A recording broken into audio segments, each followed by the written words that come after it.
Good morning, everyone. This session is on-farm renewable energy, REAP, that's REAP, and the IRA, the Inflation Reduction Act.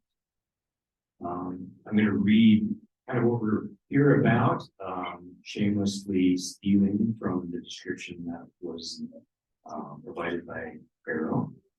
Renewable energy resources are at the heart of sustainable food systems and their sectors, be it production, distribution, access, consumption, or recovery. And for any system, be it ecological, mechanical, or social, the more local and renewable the inputs, the more sustainable the system.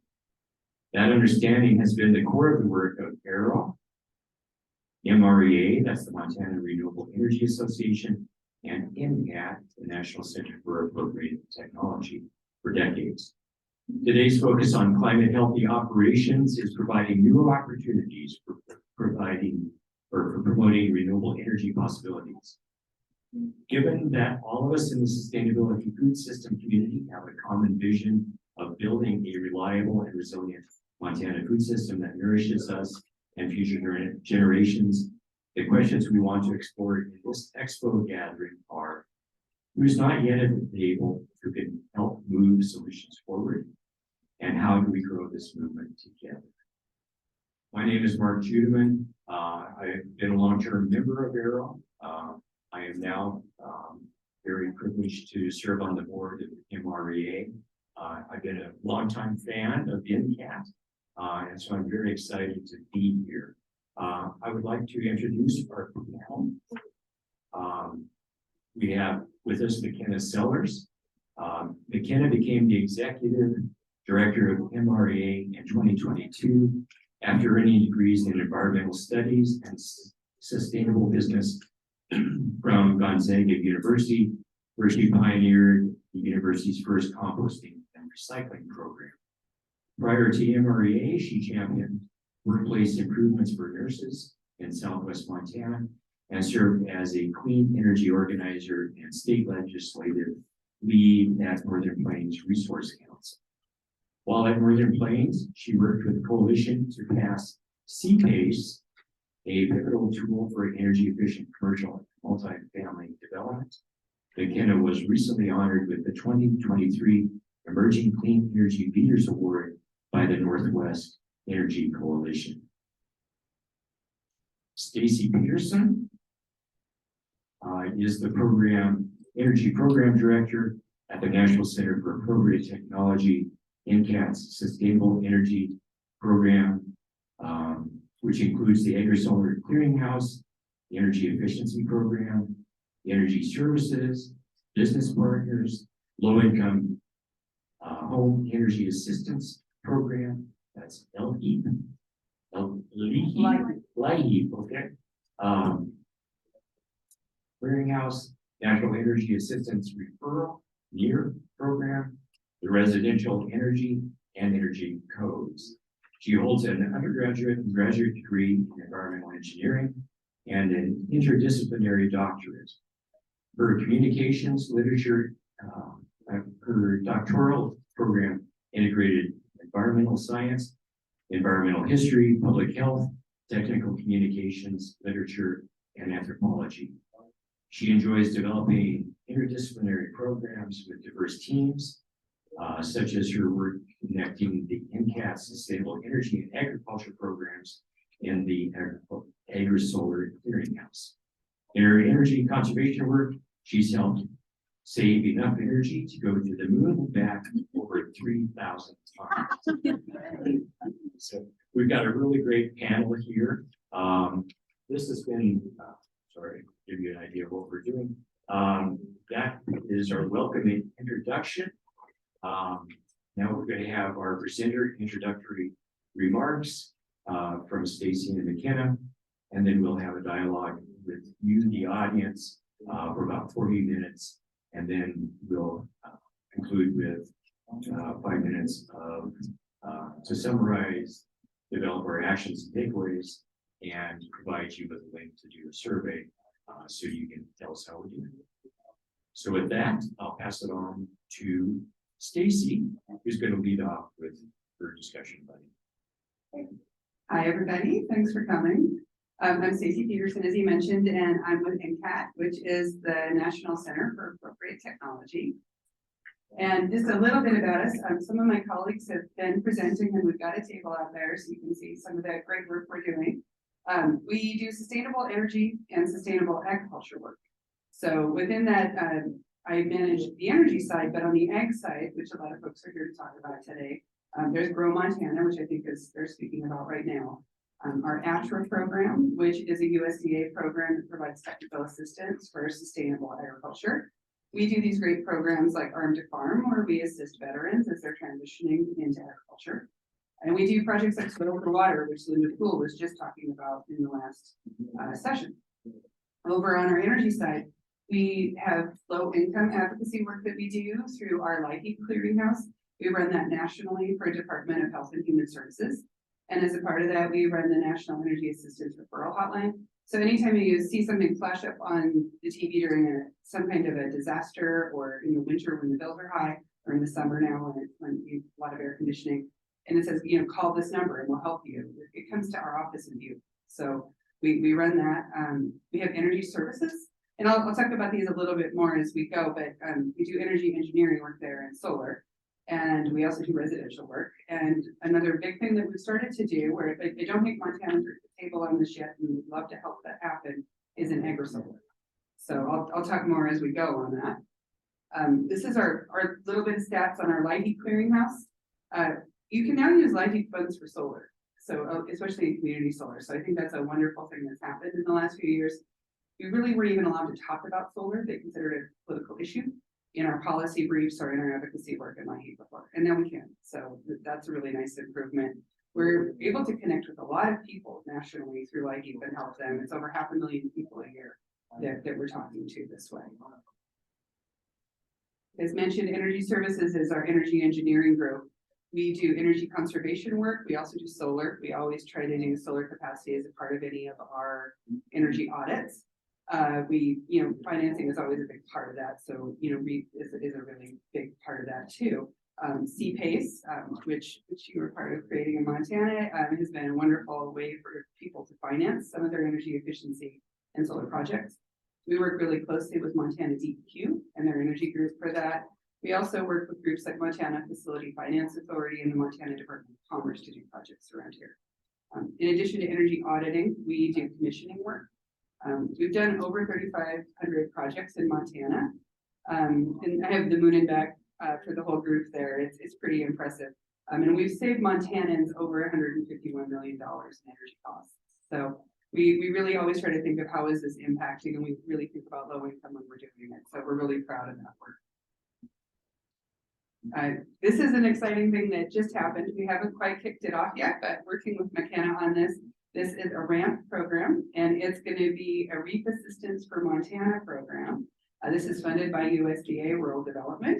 We're working with that group. We're really excited to kick it off. In addition to working with MREA, we'll also be working with the Native American Development Center, NADC, and NACDC. So we're really going to focus on Native American communities in Montana and see how we can help stimulate projects in renewables and in energy efficiency, and then REAP grant applications. So we're excited to get out and start this. We just found out we got the funding a couple weeks ago. So this is brand new. And we've done REAP before. We've done REAP energy audits and REAP facilitation, but we're really excited to have this focus with renewables and the focus with Native American communities. And we're excited that there's so much more REAP funds available right now. So you can get up to 50% of the total eligible project cost, up to $1 million. So this is really great for the whole country, but for Montana specifically. We do residential energy work. We don't really do a lot of solar in that, although we can do it, but we work a lot in conservation and in energy code and in trying to move the needle that way. So, builders have to meet that code. We know that anything that is newly built is efficient as possible. We do this through the National Energy Efficiency Alliance, the Northwest Energy Efficiency Alliance, and we partner with Montana DEQ and Northwestern Energy. So this is something that we've been working on around the country, and it's brand new and pretty exciting, and folks get pretty excited when they start to learn about it. It's called Agrisolar. You can also hear it called agrivoltaics. And a voltaic is any kind of photovoltaic. We went a little bit more broad because we wanted to include concentrated solar, but it's any kind of co-location of solar and agriculture. So we, several years ago, heard about this concept and thought, well, we'd be a great organization for this since we're sustainable ag and sustainable energy. And we do technical assistance. So we could see where we could really, you know, come in there and have a landowner and a farmer voice for this. And we wanted to make sure that we weren't promoting any kind of greenwashing from the solar industry as a way to, you know, get in. And there's a lot of pushback in rural communities for solar. And so we thought we want to be part of the solution for that as the solar build out happens. So we applied to Department of Energy. We got a big, broad coalition of partners, of which MREA is one. And we created this clearinghouse of information. And it has a tremendous amount of resources that we've created. We've got an information library, over 700 articles in there now. They're all peer reviewed and free to download. We've brought them into the website so you won't ever be led to a dead link. We've abstracted everything in there for you so you can search it easily. We create media as well. We create short films that are pretty fun to watch, best practices, fact sheets, things like that. We provide live technical assistance. We have a chat feature. We do lots of Zoom calls, things like that. We do webinars, self-paced tutorials. We have a forum. So lots of resources for people available for this new concept. And then we work a lot on community building. So we go all around the country and we lead these field trips. We want people to meet each other. We want them to get to talk to the farmer, to talk to the landowner, see how this works for them. You know, is this really what you expected? Things like that, you know, and we bring local policymakers, local government officials to try to see how this works in their area. It can come in different forms. It can come as a crop co-location. It can be grazing co-location. It can be pollinator habitat with an apiary. So it looks very different in all over the place. But one thing that we do that's a lot of fun is we do farm to table events at these with the foods that are grown or grazed at these sites. So those have been wonderful fun. We go all over the place and meet new people and bring them into the community. And then when they have someone that they want to talk to in their area, they know who to go to. There's a lot of funding opportunities for this. These are just a few in Montana. I tried to do Montana relevant ones. CPACE you can use for this. REAP is also another option. The Montana Alternative Energy Revolving Loan Program. There's USDA and DOE grants that are relevant to this. SARE is another option, and then IRA incentives. And then we keep a funding map. And we found that a lot of times folks look at the thing it's called the Desire database, and we found a lot of those links were dead or inactive and really aren't working anymore. And it's because they don't have funding is the issue. But so what we did is we did primary resource research and built a whole new funding map. So if you want to know what you're eligible for, you can go to our funding map. But you can always just email us or get on the chat and we can help out. Just want to say a couple thank yous. Thanks for having us here today, AERO. And you know, thank you to NCAT for allowing us to do work like this and all these other folks that help fund us. Thank you to USDA and the Department of Energy, MREA, thank you for being our partner. NEDC and NECDC, we're really excited to be working with them. And all of the Montana's department agencies like FFA, the Facility Finance Authority, Department of Commerce, and DEQ.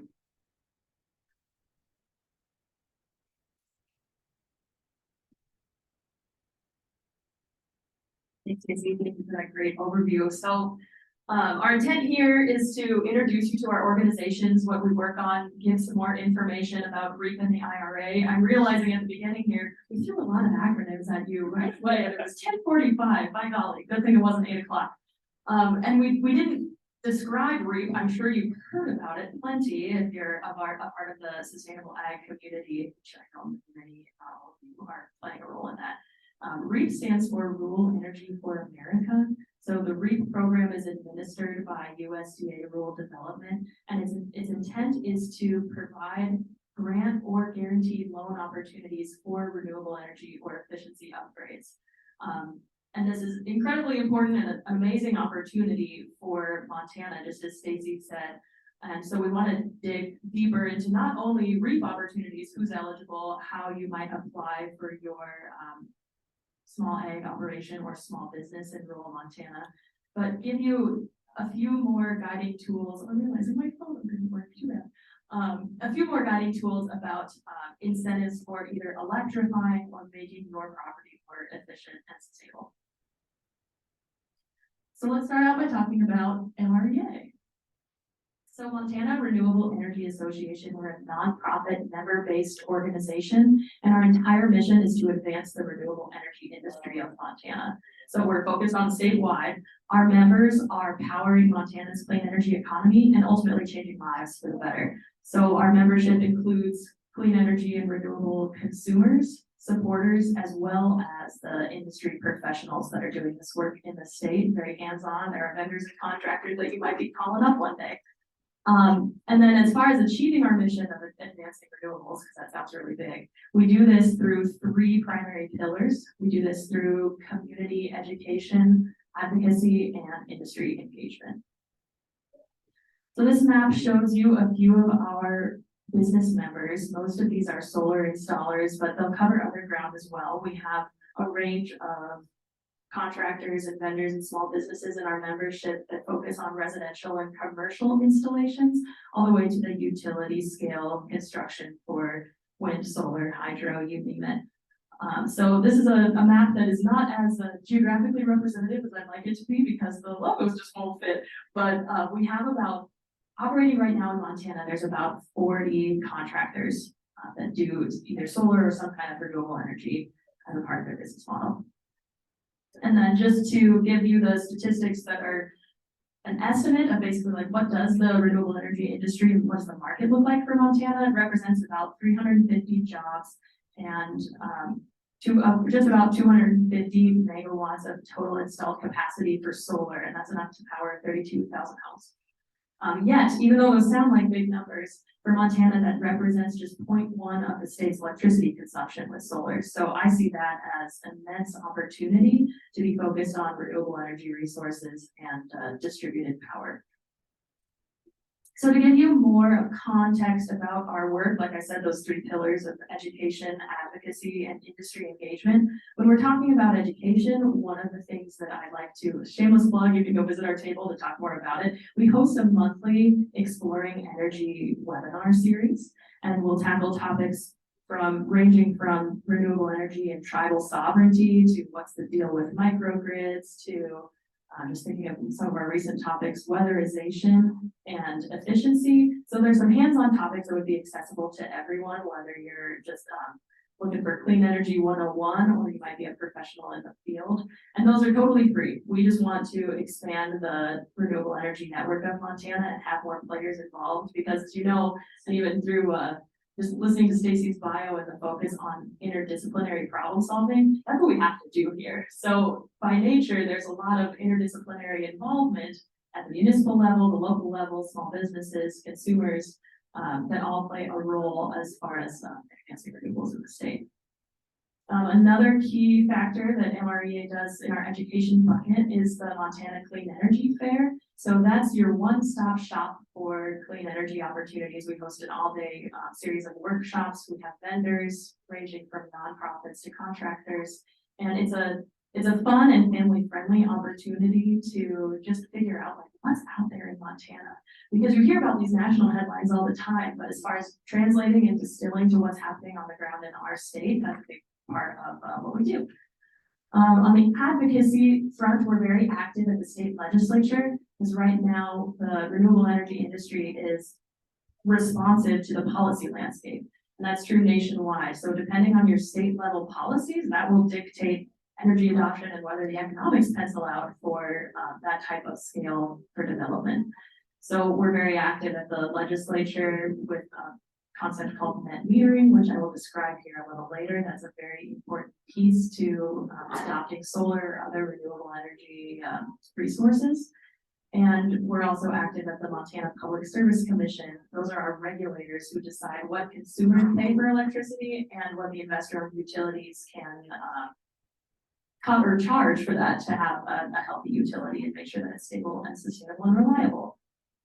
And then last, with the industry engagement portion, like I said, a lot of our members are either solar installers or energy efficiency professionals and contractors.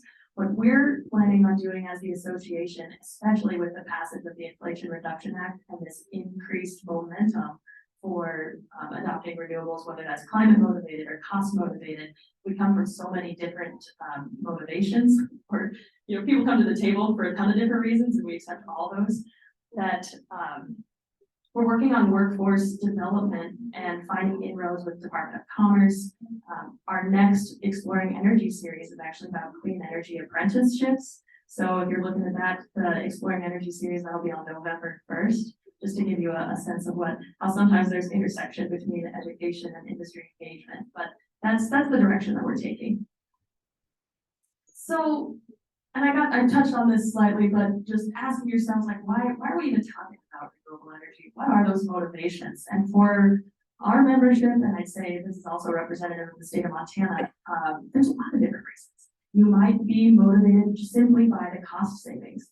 Maybe you're motivated by energy independence and resiliency. Maybe you just want more local jobs. You want more clean energy economy in rural areas of the state. Or you might just be, or not just, you'd also be climate motivated, that we're dealing with a climate crisis, which is one of my most motivating factors, and choosing to transition to renewable energy and carbon-free fuels is a significant motivating factor. So there's a whole lot of reasons for people to come to the table.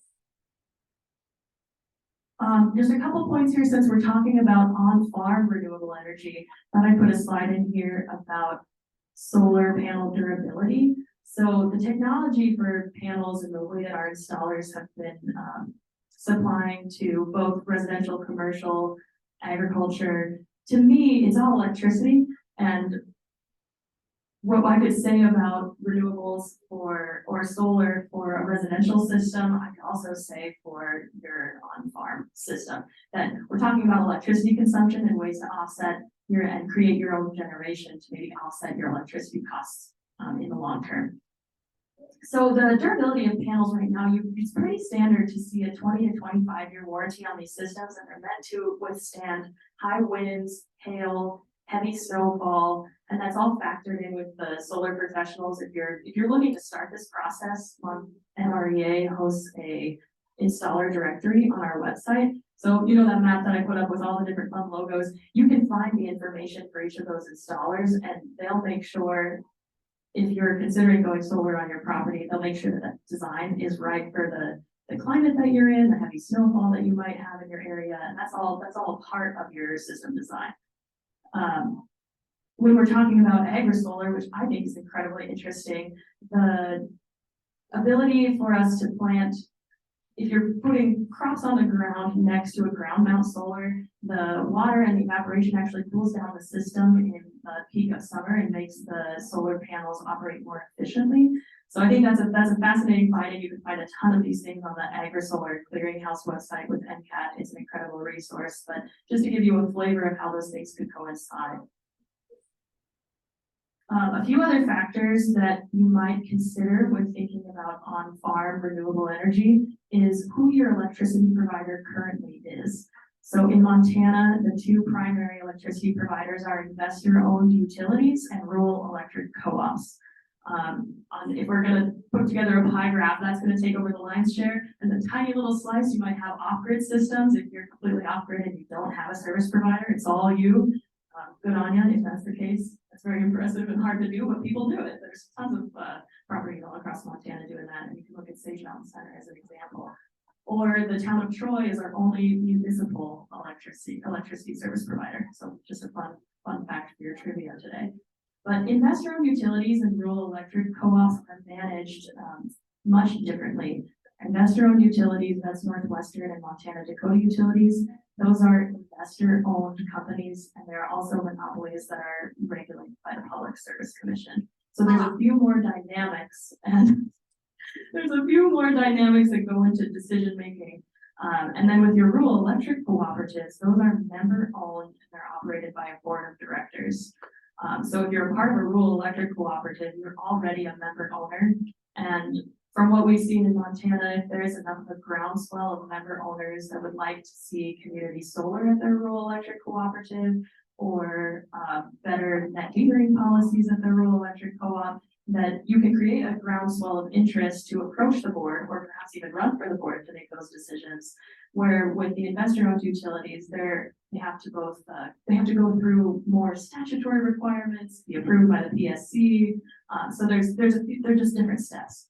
And so knowing who your electricity provider is incredibly important. The investor-owned utilities have set different policies around renewable adoption and small generation interconnection policies than the rural electric cooperatives do. So knowing that stuff is important, and your solar installer can help you navigate a lot of that. Another concept that's important when you're thinking about on-farm renewables is the process called net metering. If you were a part of, did anyone attend the Jubilee Community Garden tour yesterday? Great, see a few of you. Well, we talked about net metering at that tour, and net metering is an important tool for small interconnection for solar, small wind.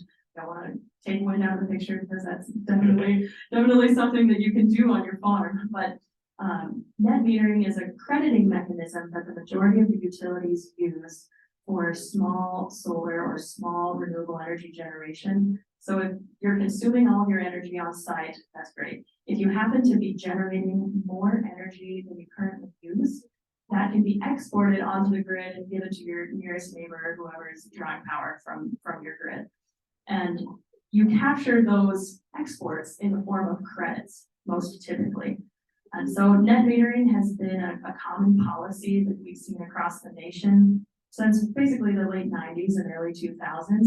Right now in Montana, the statutes around net metering for the investor-owned utilities, like Northwestern and Montana Dakota utilities, is a net metering system capacity limit of 50 kilowatt AC. So that's just an important cap to consider when thinking about a net metered system. And the credits are allowed to be trued up through 1 year. So after 12 months, any of those excess credits that you might have racked up with the utility go back to zero. You forfeit those credits and then you start over. So that's the mechanism that's currently being used, because if you're just thinking about variable, distributed, and renewable energy resources, you might be producing at one time and then not producing at another time. So addressing that variability is where the net metering policies come in. So knowing about net metering and figuring out your IOU or your rural electric cooperative, whoever your service provider is, what kind of net metering policies they have is also really important when thinking about how can I get renewables on my farm or ranch.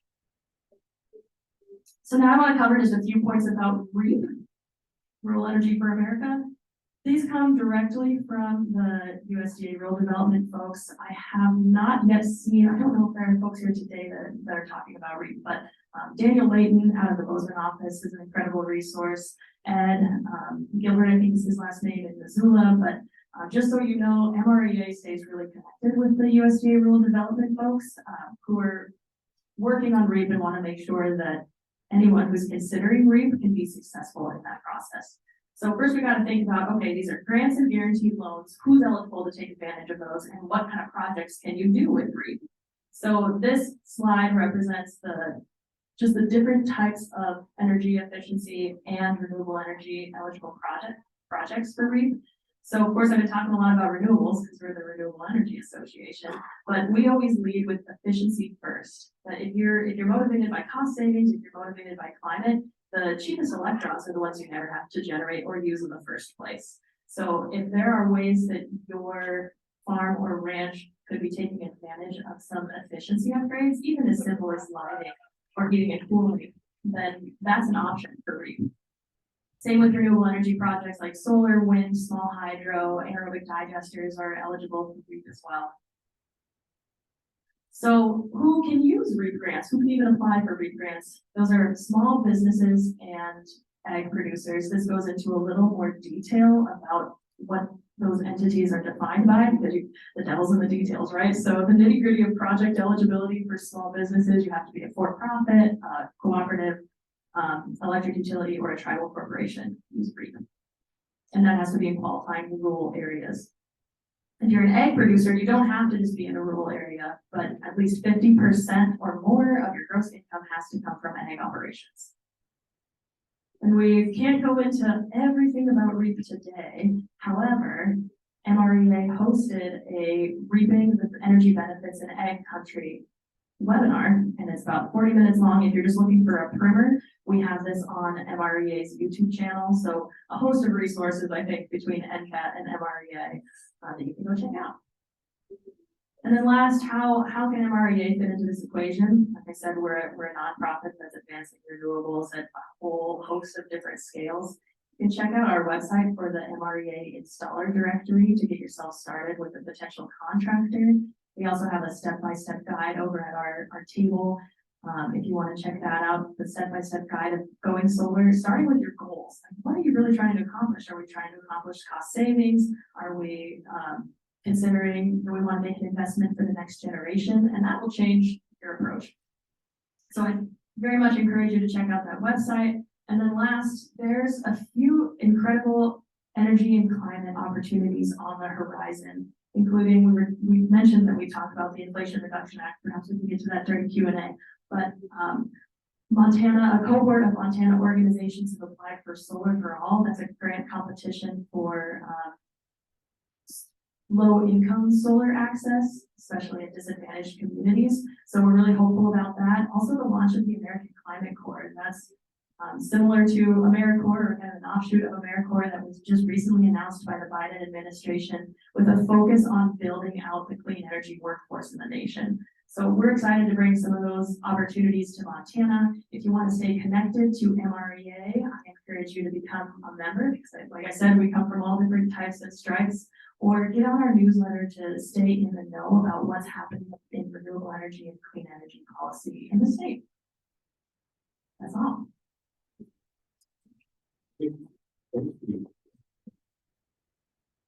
So we'd like to have a dialogue this morning. We'll have some questions from you to our panelists, but we'll also have some questions for you to see how we might all work together to move renewable energy forward in Montana. I guess I had maybe a few questions actually for the panelists for me. The first is, Makenna just indicated that rural areas are eligible for REAP. Could you tell us a little bit more about what the definition of a rural area is and how much of Montana that really includes? Sure, it's any area that has a population of less than 50,000 people. So it's going to be most of Montana. I don't think Billings is eligible, or Bozeman. Yeah. So it's a lot of the state that if you really, this is a great opportunity for Montana. Anything else? If you're curious if your address qualifies, USDA has a map where you can plug in your address and find out if you're eligible. So I think that's important. You don't have to be a farmer or rancher to do it. I think there are probably a number of you in here who may have used REAP in the past. How about Dave done that for your business? So I think that's really powerful. Makenna, MREA had the Montana Rural Access Program. Sorry, did I get that right? Were there any learnings from that you think that are kind of relevant as far as like if people are interested in pursuing renewable energy, are there any kind of barriers to being able to do it depending on where you are in Montana? Thanks, Mark. And so the context here is MREA launched something called the Montana Rural Solar Access Project. The purpose of that project was to identify barriers and go in. We had 10 different select communities where we hosted some charrettes and got a better understanding of like what are the opportunities you hope for in your own community? What are some of the barriers? And what we learned in that is that access to contractors is still a pretty significant barrier for a lot of parts of the state. So if we're talking solar, for example, so many of the contractors that would be able to do the installs are along I-90. And they'll travel, but factoring that travel into the cost of your system and their time and just balancing that consumer demand to the market response has been pretty slow going because, I mean, when we go to rural Montana, the population density is lower. If you're putting up a shop in Glendive, you gotta hope that business can be sustainable and you can have enough consumers over the long term. So I think that's been a That's been a barrier, is that the local access to contractors, it's not like you can go down the road and find a coffee shop. It's not quite the equivalent for solar installers. However, I wouldn't let that be a barrier to calling somebody up in Billings, Bozeman, Missoula, because we have seen more company interest in putting travel into their project and sending teams out. So like they're certainly willing to do it, and I think that demand response is certainly happening. The other, you asked about barriers, but as far as opportunities, on the flip side, we hear from community members that we really want more local jobs in solar. We really want more local jobs in renewables. So I mentioned workforce development. One of the things that Department of Commerce launched with the 2-year universities in Montana is called Year to Career. And it's a micro credentialing program for a whole host of trades. And solar technician is potentially on the list. Miles City Community College was interested in building that out. So that's very early stages. There's a big asterisk next to that because nothing is set in stone other than the Year to Career micro credentialing program has been launched. But that's the type of opportunity that MREA is pursuing to build up the next generation of professionals that can be operating in the state, and they want to stay. Are there any questions from the audience at this point? I'm gonna walk around and I'll just areas.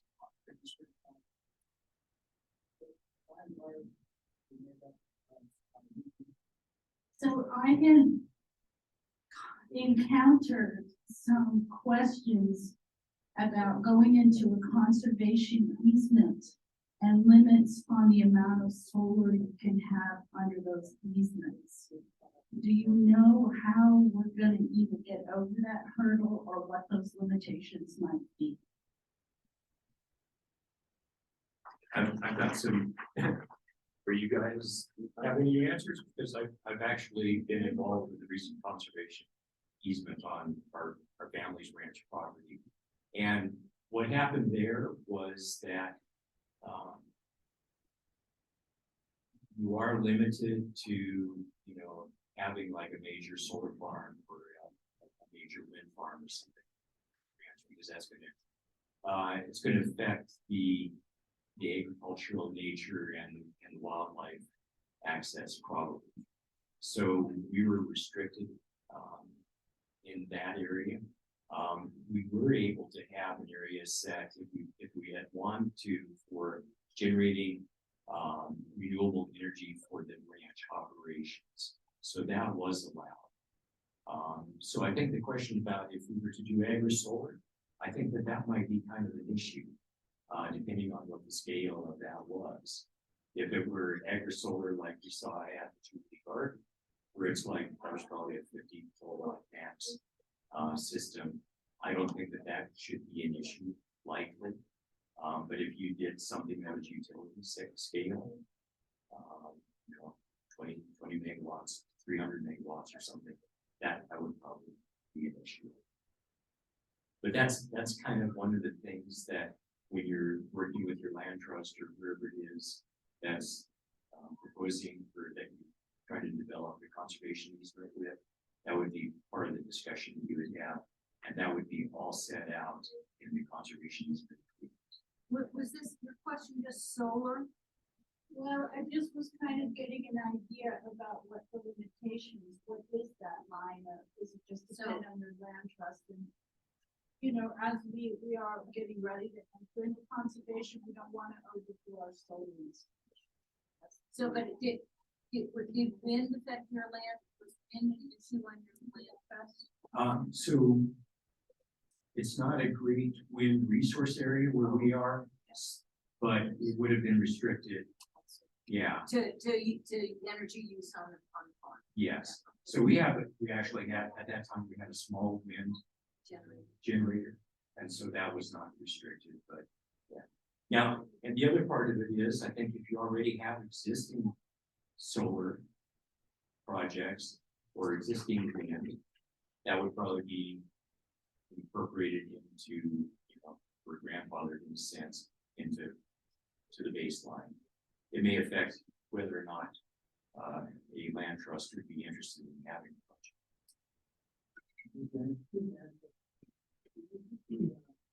I work with the USDA and just enough work with easements to be dangerous, but One thing I would encourage you to do when you're looking at setting up the easement, instead of saying, this is the building, these are the structures that we want to maintain perpetuity and be able to manage that area, instead of looking at those specific structures, lay out a footprint area where you're maintaining the rights to manage that moving forward, so that it opens up more opportunity to have that flexibility for projects that weren't specifically identified in the easement, because things change as you're moving down the road, right? New technology comes up. So if you lay out a footprint that includes a little more area than your current operation, that can be a good strategy to incorporate these kinds of things on this long-term easements. Perfect, yeah, that's a really good point. And that's sort of how we did it. We could have said this is our energy production area, and so solar, wind would have been allowed in there. They had a restriction on height. So we could build, like a 2 megawatt wind turbine or something. Yeah, let me go over here first.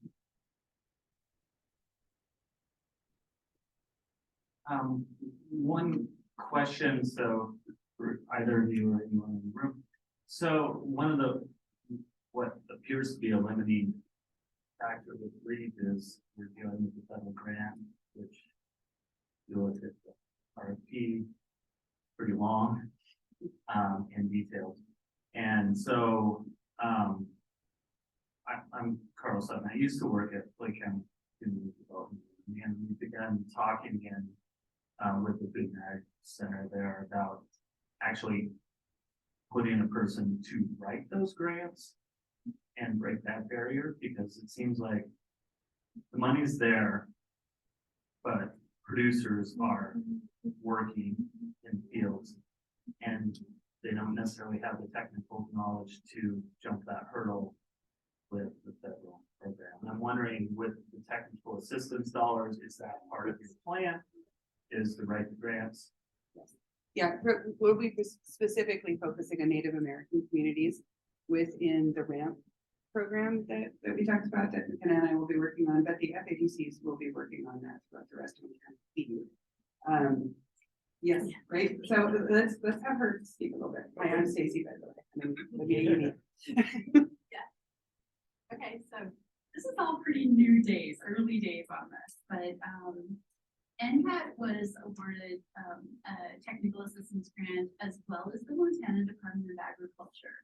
And how USDA-RD decided to split up this TA opportunity was the reservations. On the reservations, NCAT will focus their time and attention. The FADCs, or Food and Ag Development Centers, will be focusing on outreach and helping to submit those applications everywhere outside, all of the rural areas in Montana, except for Billings and Bozeman, that they'll be assisting on that side. So this grant assistance means that your local Food and Ag Development Center, so some of you might recognize these in Helena. We have the Montana Business Assistance Connection. In Bozeman, it's Prospera Business Network with Sam Blomquist. They will all be available to visit with you about your project and provide that technical assistance leading up to the submission of a grant application, because you are absolutely right. It can be very complicated. And there's an environmental checklist that has to be completed, and there's a couple of other pieces.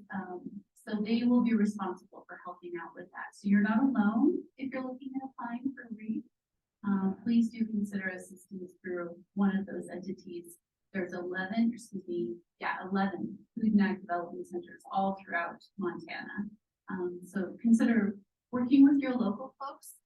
However, these two up front are absolutely excellent resources as well. So we're really looking forward to a partnership there and being able to work together. But you know you have someone on the ground. How do the Food and Ag Centers work with you then? Because you're a clearinghouse of information. Food and Ag Centers often don't have the resources and technical expertise of who's on the ground. So how are you? We'll be coordinating through Daniel Layton and the USDA-RD group.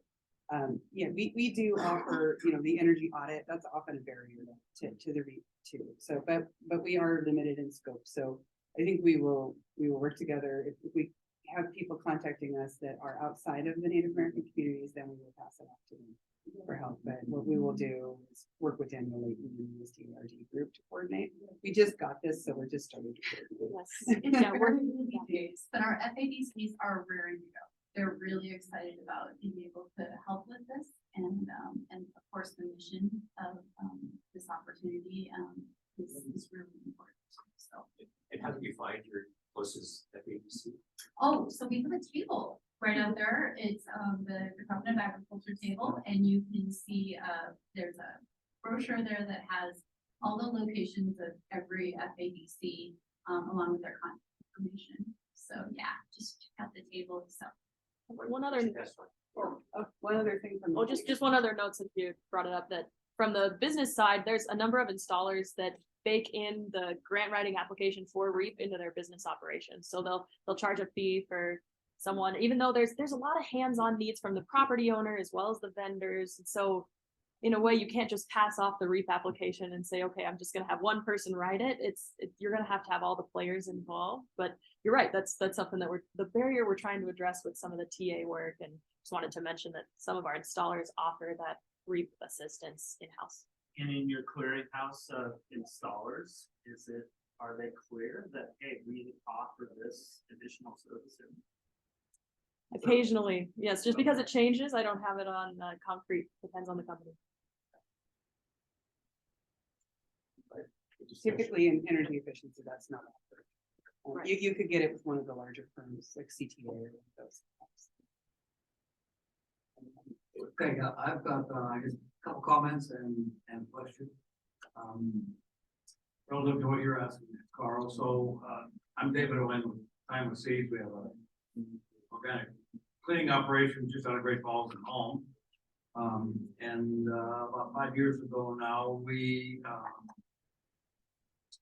installed a 50 kilowatt PV system, provide about 40% of our electricity on average month, I guess. But what I found when applying for this grant was that there actually is a lot of help out there, right? It had to do an energy audit, basically, determined NCAT, Dave Ryan, that time comes up, does the energy audit for us. The grant, application is not this, this 30-minute grant that we've heard about in this room previously with the War Foundation, but a friend from AERO actually has a solar business down in Bozeman, John Baum, Bozeman Greenville. John helped us tremendously for, just filling out that grant, and I think that may well be the case with other solar installers as well. I mean, they know the ropes, they probably know the grant. They've had other customers who use the grant. So, that resource, is really there. The other comment I wanted to make was that, we recently formed a Northern Plains Resource Council affiliate, in the multi-county area, basically Great Falls and north, up to the High Line. And if anybody in the room is in that area, the Golden Triangle Resource Council, our first project is, solarize the Golden Triangle area. And that was basically copied off another NPRC affiliate down in Lewistown. I think they installed, I don't know, maybe 20 or 30, maybe it was 50 residential solar applications in their, membership area. You don't have to be a member to do it. But anyway, might talk to the Northern Plains Resource Council as well, because they are, very much focused on, kind of grassroots decentralized renewable energy.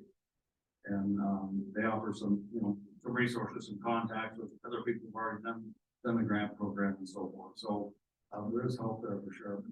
The question is, okay, so part of the reason that we bought this facility in 2005 down in Ulm, Conrad down there, was, clear skies, lots of wind, a beautiful south facing, facility with a roof. We covered that whole roof that was 50 kilowatts.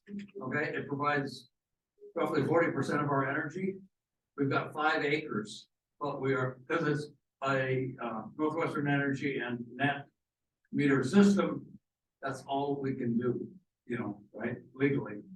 What is the chance and what is the opportunity to change that legislation? Right, and you know, good, they lobby the legislature. All right, so I'm asking, what can you do for me? And what can I do for you and everybody else here to, you know, make that a little more friendly for small businesses? For everybody. I can't, I have to have a separate meter for my house next door because it's on a different piece of property. I'm not even allowed to share my own house. You answered. Did you want to have something related to that? I mean, if we use it, we get around it. So what's the opportunity for funding for moving these diesel tractors off our property and putting some EVs there instead? Do we have any opportunity for that kind of funding and using our own power at our own place? So that kind of sounds a little bit like behind the meter systems, doesn't it, Makenna? So maybe like, or maybe either of you might have a comment about that. Sure. Very, very multifaceted question. Thanks, Dave. Give us a tough one.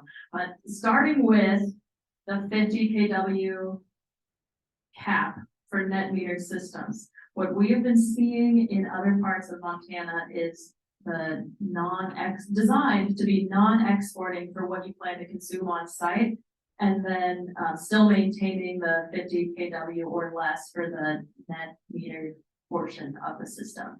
So we're finding innovative ways to make sure that you can consume what you've got on site. So if that's something that you would be interested in doing, I'd say that John would jump on proposing Greenville, you go back to him or any of the other installers for considering a non-exporting solar plus battery backup system, and then doing the cost evaluation and the thresholds for yourself, because those are going to be personal decisions for pretty long-term yield that you want to be considering. As far as the legislature goes, I'll be realistic with you. MREA has been very active at the state legislature, and that dynamic in the state legislature is not very solar friendly. That we're still, even though the solar consumers in Montana are pretty representative of the politics of Montana. You've got some people that are more in the conservative realm. You've got some people in the middle, some people that are more left-leaning. That isn't translating into the state legislature, which is incredibly frustrating. And that's part of why MREA's network is so important, so that you can talk to lawmakers and you can talk directly to the decision makers, your representative, your senator, and let them know how the solar policies that they're passing or not passing are impacting your small business, are impacting their constituents. And that has to come from all political types and stripes. And that translation point just hasn't, from what I've observed, and this is my, just speaking personally from what I've seen at the legislature for the past 3 sessions. That's been a pretty big barrier. But trying to enable virtual net metering, what you were speaking of right there, trying to put some kind of credit together if you've got multiple meters, because it gets complicated fast, and it shouldn't be. And we've seen other states be able to handle this just fine. So we need to continue to build that groundswell and make the business case, make the economics case and the jobs case. Otherwise, things aren't going to move. Oh, should we talk about non-exporting? Yeah. So I was going to mention on the tractors, there's some really, really interesting electrical tractors going on with electric tractors. So electrification, I think, can be part of the solution to this.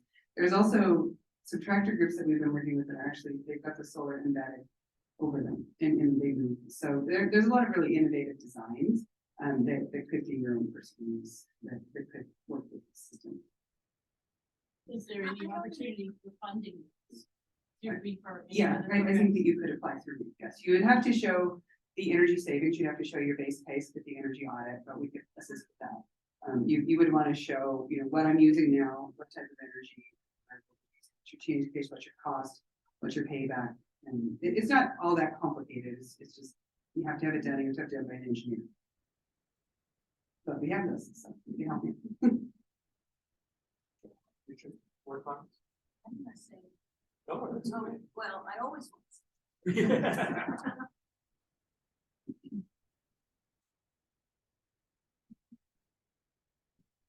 Yeah, on the point of, systems behind the meter, I mean, the story of renewable energy is the story of storage. And we don't add resiliency to the grid absent storage of renewable energy.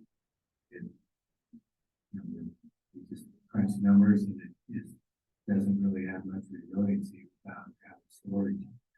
And so this gets back into what my question is that we need storage. It's going to be in the form of batteries. It's going to be in the form of hydrogen. It's going to be in the form of gravity systems.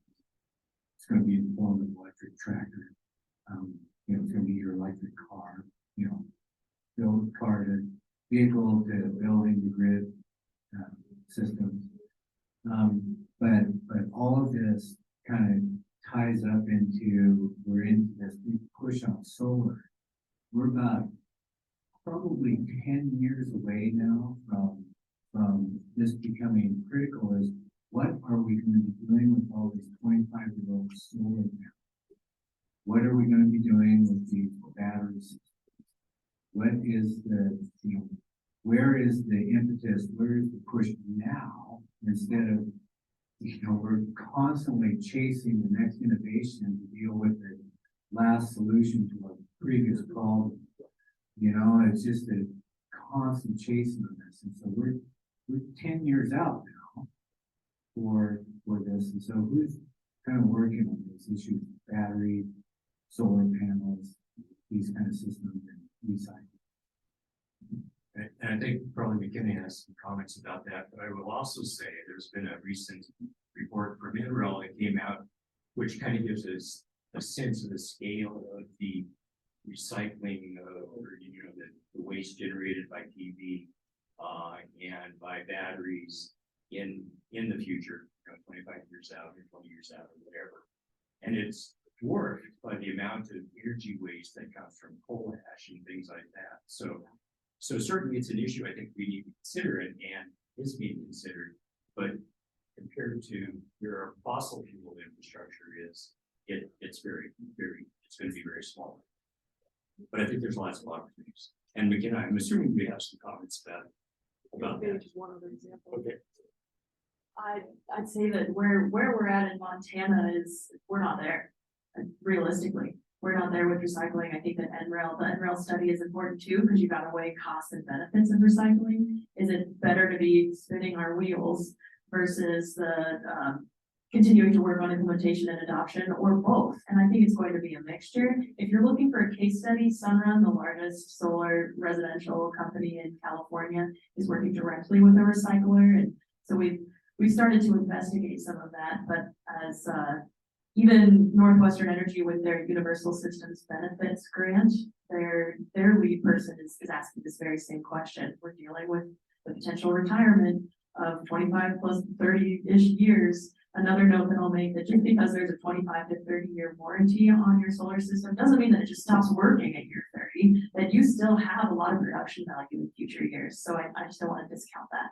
Okay. Would say too, the Department of Energy Solar Energy Technologies offices is working on this, and they have a whole department that is devoted to looking at recycling solar. They have a real small project. They do, but they do have it there. Yeah. So, I mean, there are people working on this, and they're funding most of NREL's. And I think the Solar Cycle, is that the recycling company in like Arizona that's, if I remember correctly, I could be wrong. That's looking at, you know, is starting to do commercial scale recycling. But you're right. I mean, it is going to be kind of a tsunami of retiring systems, but hopefully we'll be ready for that. There are some examples, I think, that, you know, speaking of behind the meter systems, there are some examples of those even in Montana, like Missoula, I think, on their jail property has a big, you know, more than 50 kilowatt system, because they have basically, you know, every day, they have a lot of need for that electricity. So it won't cover 100%, but covers a good amount. Yeah, motion safety. Other questions? What's happened to biodiesel?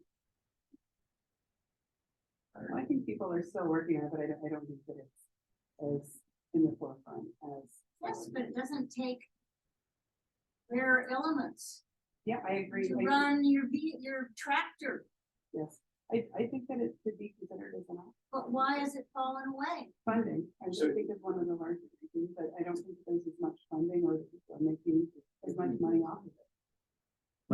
And also my understanding is Great Falls, there's I can't remember what the refinery is, but I think they're almost 50% renewable diesel production now, is my understanding.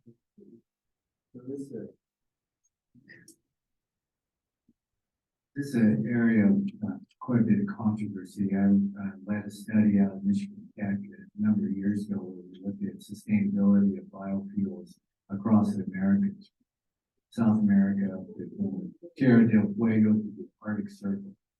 And the problem with biofuels is that when you get into the commercial energy markets, the incentives are to go unsustainable.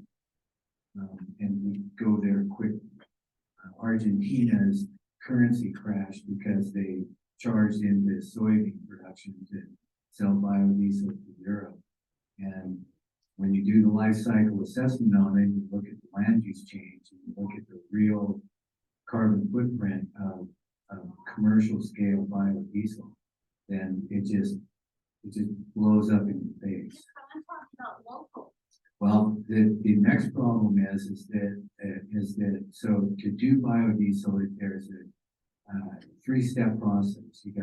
You do torrefaction, then you do pyrolysis, then you have to upgrade that bio-oil to diesel. Torrefaction and pyrolysis, not that expensive. Upgrading to biodiesel is a pretty expensive proposition, and you need to find a hydrogen source to go along with your pyrolysis to properly upgrade that to biodiesel. And it just gets complicated and expensive to do that up. But there is a guy up in Whitefish, Michael Smith, who's building biorefineries now. And it's conceivable that the cost will come down on step 1 and 2 to make it feasible, even at smaller scale, to do the upgrade to biodiesel, proviso that you have enough biomass to kind of keep things running within about 100 miles. All right, thank you. All right, we have questions from us to the audience, perhaps.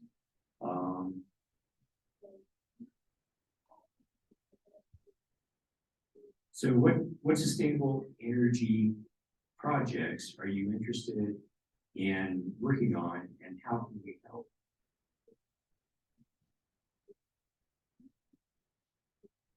I've loved it. I have a question. Oh, okay. So, schools. Low hanging fruit is the IRA program has embedded funding for schools, right? To improve their energy efficiency, their heating systems, also solar, right? We worked with DEQ last year to do energy audits on quite a few schools and apply for IRA funding. Whether they get the complete amount, I'm not sure, but there is funding there. Can you talk about a few examples of how they were mixing and matching funding sources to put in solar? That'd be good. Stacie answered, but just to give you an IRA program example, the Renew America's Schools, that's administered through the Department of Energy. It's competitive, but there were 2 schools in Montana that won that, both for energy efficiency upgrades and solar. Were you the Charlo or the Winnet awarding? We were unlimited. Okay, well, Stacie can talk about the Winnet, but 2 schools were awarded, one in Charlo and the other one in. Just to give you an example, Renew America's Schools is a competitive program that's supposed to last for 5 years. So I didn't really work on the financing piece, so I don't want to misspeak. We worked on the energy efficiency and the energy engineering piece, but yeah, they'll hopefully be using those funds to do that work. And then they're also working with grant writers to try to find other funds that are available to cover the rest of the cost. And they'll be trying to leverage any kind of utility incentives that are. As far as stackability in Montana, just to give a couple, Northwestern Energy's Universal Systems Benefits Program, that's something that every customer pays into. It's a pot of money reserved for it's called the E+ Renewables Program. And so that's a grant of up to $50,000 for net metered systems. They have to be net metered, they have to be renewables. So a lot of people just use solar. And that's for nonprofits and municipalities. It's nonprofits and local governments, I believe, are that eligible. So that would include schools if they're administered through the local municipality. Another stackable opportunity that's down the line, but should be soon, it's kind of an any day type situation, is through the Inflation Reduction Act, nonprofits and non-tax liable entities have the opportunity for a 30% direct pay tax credit. So if you're a homeowner, if you're a small business, and you're putting in solar plus batteries, that's now eligible, you can claim 30% of the eligible cost of that system on your taxes, and that can be rolled over if your tax liability isn't that high. So that leaves nonprofits and groups that don't have any tax liability out of the mix. So that was something that was passed through the IRA, and we're waiting for the registration process to be set up through the IRS. Otherwise, and it still is a reimbursement process, so you still have to go through, you have to do your system start to finish, and then ask for the tax credit back or the direct pay at 30%. But that's another opportunity for schools that once we have the groundwork, we can start promoting and start educating folks on how to do that. But you still need to have the upfront money, and that's the challenge. But I'd say Northwestern Energy plus the federal incentives and then some of the things that Stacie had mentioned, those are some of the stackable options. All right, I think we're about we're about 5 minutes away. Are we done here? 4 minutes? One really fast question, super fast, promise. So we administer like 8, maybe 10 programs out of our office, and it's a lot to keep up with all of those, let alone to try and memorize all of these programs. What's like the first place we can point somebody to when they come into the office, asking about renewables, set up for their farm, etc.? What's the first place that they can jump off that you would recommend?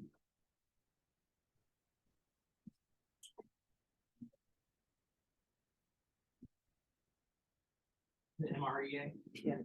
Excellent question with the short answer, yes. The MontanaRenewables.org website, we have a list of financing and incentives. It doesn't cover 100, but it covers the primary places that I start. I think of it as the ripple. It was great that Robin gave that stone analogy, throwing the stone and you cause the ripple. So the way that I frame it in my brain is like we start local and then we expand that ripple out. So starting with what kind of local incentives you have with the city of Helena, for example, they offer that 0% revolving loan and then ripple out from there.